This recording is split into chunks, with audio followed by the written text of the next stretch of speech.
What's the most dangerous creature in the wizarding world? A giant? A dragon? The basilisk? What if I told you that despite all of those being incredibly dangerous, none of them take the #1 spot? In fact, I'm willing to bet that you've never even heard of the most dangerous magical creature in the Harry Potter universe. The wizarding world is an incredible place full of magical objects, places, and creatures, and today I was thinking about how I don't know these creatures well enough, and I wanted to learn more. It turns out there are way more magical beings than I thought, and a lot of them have the potential to be extremely dangerous. While Newt Scamander might be able to tame a dragon while blindfolded with one hand tied behind his back, the normal muggle or wizard can have a hard time handling the many fantastic beasts of the wizarding world. And although the movies and books do a decent enough job at rounding out that world, I was shocked at just how many of these dangerous magical creatures never got time on the pages or on the screen. So, in today's video, I'm going to take you along through my findings as I list out the 20 most dangerous magical beasts, animals, and humanoid hybrids that exist in the world of Harry Potter. And at the end, I want to hear from you on how many you've heard of before and if you think my rankings are correct. My name is Gibby, and welcome to Fact or Fantasy Harry Potter, a channel dedicated to discussing all things wizarding. If you enjoy videos like these, be sure to like and subscribe, and also share with a Harry Potter loving friend to help grow this incredible community. As always, I want to give a huge shout out to Jason, Joshua, Timothy, RoboSteve, and the rest of my amazing Patreon and YouTube members who help make these videos possible every month. Now let's not waste any more time and jump right into the first incredible creature on our danger watch list at number 20. We're starting our countdown in southeastern Europe with the Vila. Now you might be thinking, how exactly are they dangerous? Well, that's exactly how they get you, by you underestimating their looks. Classified with a danger rating of 5 out of 10, the Vila are semi-human beings who don't need a wand to ruin your day. Their primary weapon is their allure, a hypnotic biological lure that makes even the most sensible wizard act like a complete lunatic just to get a smile from them. Remember the 1994 Quidditch World Cup that Harry went to with the Weasleys? The Bulgarian mascots nearly had the male spectators jumping out of the top box. But here's where it gets scary. When a Vila gets angry, the pretty lady act goes out the window. Their faces elongate into bird-like beaks, scaly wings burst from their shoulders, and they start hurling balls of fire from their hands. It's a literal harpy transformation that reminds you why you should never underestimate a being that can conjure fire by instinct. So that's why, despite being part human, they come in at number 20 on our most dangerous magical creatures watch list. Moving on from the fire of the Vila to the murky depths of the UK and Ireland, we have the Kelpie. The Kelpie is a shape-shifting water demon that specializes in predatory deception.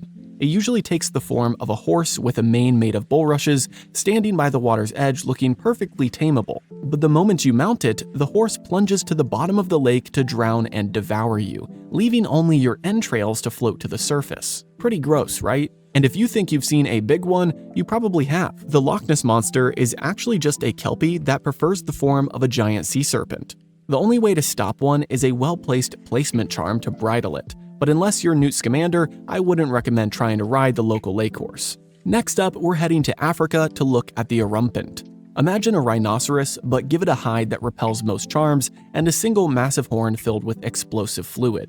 That is a recipe for a bad afternoon. Erumpents are actually a bit tragic. The males often blow each other up during their mating season because they're so volatile. But the real danger is that horn. Anything gored by an Erumpent doesn't just get a hole in it, it explodes. We saw this firsthand in the Deathly Hallows when the trio visit Xenophilius Lovegood. He thought that he had the horn of a crumple-horned snorkack on his wall, but it was actually an Erumpent horn. One wrongly placed stupefy spell later, and half of his house disappeared. When a creature's leftovers are that dangerous, the living version is a nightmare.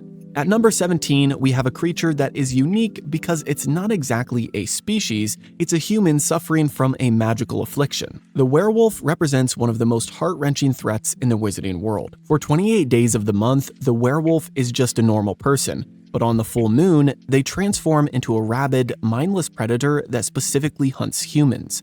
The tragedy here is that the human mind is totally suppressed. It's almost like you're two completely different people. In the books and movies, we see the dual nature of this through characters like Remus Lupin, who used the Wolfsbane potion to keep his sanity, versus someone like Fenrir Greyback, who embraced the monster and tried to create a master race of werewolves. It's the loss of control and the infectious bite that makes them a 6.5 out of 10 on the threat scale. Then, staying with a 6.5 rating, let's talk about the Griffin. Originating in Greece, this beast has the front of a giant eagle and the back of a lion. They are the ultimate guardians. Wizards have used griffins for centuries to protect treasure and secret locations because they are fiercely loyal but also incredibly dangerous to intruders. While they didn't get as much screen time as the hippogriff, their sheer physical power and sharp instincts make them a tier above your average flying beast. They occupy that weird space where they're almost smart enough to be considered beings, but they're just a little too wild to sit down for a chat.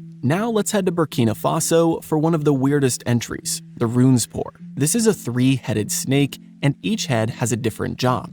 The left head is the planner, the middle is the dreamer, and the right is the critic. Now you might wonder why a snake needs a critic, but the right head actually has highly venomous fangs and spends its time hissing at the other two. It's actually very common to see a Runespoor with its right head missing because the other two just got tired of being criticized and then teamed up and bit it off. But don't let the sibling rivalry fool you. They are massive, highly venomous, and their eggs are a prized and dangerous potion ingredient. Because they're so easy to spot, the Ministry has to make entire forests unplottable just to save them from dark wizards looking for a quick galleon. Now, if you want to talk about tough, you have to talk about the Graphorn. Found in the mountains of Europe, these humpbacked beasts have skin tougher than a dragon's. They have 2 long, golden horns and a temperament that would make a mountain troll think twice. In fact, mountain trolls often try to use them as mounts, but they usually just end up covered in scars for their trouble. Because a Graphorn's hide repels most magic, you can't just stupefy your way out of an encounter. Their horns are essential for the antidote to uncommon poisons, which is ironic because getting close enough to get one is a great way to end up needing an antidote for getting trampled. Coming in at number 13 is the Sphinx. This Egyptian legend has a human head on a lion's body, and while they are brilliant, they are classified as beasts because they really don't care for human society. They'd much rather use their brains to try to kill you. The Sphinx is the ultimate gatekeeper. They love riddles, and if you get the answer wrong or try to force your way past, they become violently aggressive. Harry Potter ran into one of these in the Triwizard Maze, and it was a perfect example of the psychological threat that they can pose. You're standing in front of a giant lion that's asking you a word puzzle, knowing that if you mess up a single syllable, you're lunch. That is a specific kind of danger that requires a sharp mind and nerves of steel. And speaking of a sharp mind, we head over to North America where we have the Wampus cat coming in at number 12. This thing looks like a 6-legged puma, but it's way more than just a big cat. It's rated by the Ministry of Magic as one of the most dangerous beasts because it uses psychological warfare. The Wampus cat is a natural legilimens. It can literally sense your thoughts and intentions. You can't hunt it, you can't sneak up on it, and it can hypnotize you before you move in for the kill. The Cherokee people have documented them for centuries, and they're so iconic that they became one of the house mascots for the school Ilvermorny. When a predator knows what you're going to do before you even know, you're in serious trouble. We're breaking into the top 10 soon, but first, we have to talk about the ethical disaster that is the Acromantula. These giant talking spiders are widely believed to be the result of experimental wizard breeding gone wrong. Native to Southeast Asia, they can grow as big as a small car, possess human intelligence, and have a distinct taste for human flesh. We all remember Aragog in the Forbidden Forest. He was loyal to Hagrid, but the very moment that Harry and Ron showed up, his children were ready to eat them. And then, after Aragog died, the colony became a total wildcard, attacking everyone at the Battle of Hogwarts. Between the pincers, the venom, which is worth 100 galleons a pint by the way, and the sheer numbers, the Acromantula is a nightmare for anyone with even a hint of arachnophobia. Now, kicking off our top 10 is the Quintuped, also known as the hairy McBoon. These 5-legged carnivores are only found on the Isle of Dreer in Scotland, and their history is straight out of a horror movie. Legend says that they were originally a wizarding family called the McBoons, who were transfigured into monsters by a rival clan, the McCliverts. Unfortunately, this plan backfired big time, as the transformed McBoons then ate all of the McCliverts, leaving no one to turn them back. Whether the legend is true or not, the Ministry has made the entire island unplottable because these things are incredibly hostile and refuse to be captured. A 5-legged, man-eating monster that might have once been a person? Yeah, that's an easy top 10 spot. At number 9, we have the Chimera. Hopefully I'm saying that right. But anyway, this Greek hybrid has a lion's head, a goat's body, and a dragon's tail. It is one of the most vicious and bloodthirsty creatures in existence. There is only one recorded instance of a chimera being slain in history, and the wizard who did it died of exhaustion shortly after. They are so resistant to magic and so naturally aggressive that the ministry has a dedicated task force just to investigate sightings. If you hear a rumor of a chimera in the Mediterranean, you don't go looking for it. You run the other way. You can't have a most dangerous list without a dragon, and the Hungarian horntail is the king of them all. While there are 10 purebred species, the horntail is consistently ranked as the most lethal. It has flames that reach up to 50 feet, bronze horns, and a spiked tail that is used like a medieval mace. Harry's encounter with the nesting mother in the Triwizard Tournament showed just how fast and territorial they are. It took a whole team of dragon handlers just to keep one under control. If a dragon is the apex predator of the skies, the horntail is the apex of the apex. But like I said at the beginning of the video, dragons aren't even close to the scariest creatures in the wizarding world. At number 7, we have the Manticore. Like the Sphinx, it has a human head and a lion's body, but it swaps the goat tail of the Chimera for a scorpion sting. If you haven't caught on yet, a lot of these creatures are just magical crossbreeding gone wrong. What makes the Manticore truly terrifying is that it sings and talks while it devours its prey. Imagine being attacked by a monster that's serenading you while it eats you. Its skin repels almost all known charms, and its sting is instantly fatal. Back in 1296, a manticore attacked a wizard, and the ministry couldn't even arrest it because no official was brave enough to get close to the thing. It's the definition of an untamable threat. Now we're getting into the heavy hitters. At number 6, we have the Dementors. Now it's key to note that they aren't exactly beasts. They're actually immortal non-beings that feed on human happiness. First discovered on the island of Azkaban, they create a climate of intense cold and despair just by existing. But their ultimate weapon is the Dementor's kiss, where they reach into your soul and suck it out through your mouth, leaving you an empty, living shell. It's a fate often considered worse than death.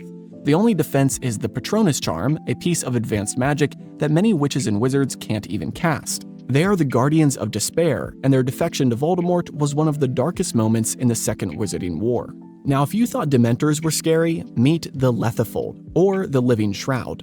This thing looks like a half-inch thick black cloak that glides across the ground at night. It specifically targets sleeping victims, wrapping itself around their heads to suffocate and digest them in their beds. By the morning, the Lethifold is gone, and so is the victim. No trace, no struggle, just an empty bed. The only known survivor was Flavius Belby, who managed to cast a Patronus charm just in time. Because they leave no evidence, people have actually used Lethifold attacks to fake their own deaths. It's a silent, invisible killer that makes you afraid to go to sleep. If you need some nightmare fuel, look no further than the Lethifold. At number 4, we have the Giants. Growing up to 25 feet tall, these humanoids are essentially living siege engines. Their skin is naturally resistant to magic, and it usually takes at least 6 wizards casting together just to stun one. While their numbers have dwindled due to internal wars, their involvement in the Battle of Hogwarts showcase just how much destruction they can cause. They aren't just a big people, they're a primal force of strength and resilience that can level a building with a single swing. Now, our bronze medal goes to something that isn't exactly a creature that you'd find in the wild, the Obscurus. This is a parasitic dark force created when a magical child is forced to repress their magic through trauma. The Obscurus is a black, fluid-like cloud of energy that erupts in bursts of uncontrollable destruction. It is magic turned inward and then exploded outward. We saw the tragedy of this with Ariana Dumbledore and Credence Barebone. It's one of the few things on this list that can't be fought with traditional spells because it's not a biological entity. It's a manifestation of pure, repressed power. It's unpredictable, untamable, and almost always fatal for the host and everyone around them. Coming in at number 2 is the king of serpents, the basilisk. This giant snake is born when a chicken egg is hatched under a toad, a process so dangerous that it's been banned since medieval times. The basilisk can reach 50 feet in length and live for centuries. Its gaze is instantly fatal, and its venom is one of the only substances capable of destroying a Horcrux. The Serpent of Slytherin lived in the walls of Hogwarts for 1,000 years, and it took a phoenix and the sword of Gryffindor just to give Harry a fighting chance. It's the ultimate predator of the dark, controllable only by Parselmouth, and even then, it's a little bit of a gamble. Now finally, at number 1, the most dangerous creature in the entire wizarding world is the Nundu. Native to East Africa, this gigantic leopard moves silently despite its size, but it's not the claws that you have to worry about. The Nundu's breath is filled with diseases so virulent that a single exhalation can wipe out an entire village. It has never been defeated by fewer than 100 skilled wizards working in tandem. Now think about that for a second. It takes an entire army of wizards just to take down one cat. Newt Scamander famously had one in his suitcase, and who knows how he got it there, but for everyone else, the Nundu is the final boss of the magical world. It combines the stealth of a predator with the scale of a biological plague. While some of these other creatures that we've talked about today might be pretty scary or creepier than the Nundu, this creature is the only one that can wipe out an entire village in one breath. So what do you think? Which of these would you be most afraid to run into in a dark alley or a dark forest? Personally, I think the Dementor might be the worst just because of the fact that it doesn't actually kill you. It gives me the heebie-jeebies just thinking about it. Anyway, as always, be sure to like and subscribe if you enjoyed, and check out the playlist on my channel to binge watch more Harry Potter lore today. Have a great week, and I'll see you in the next video.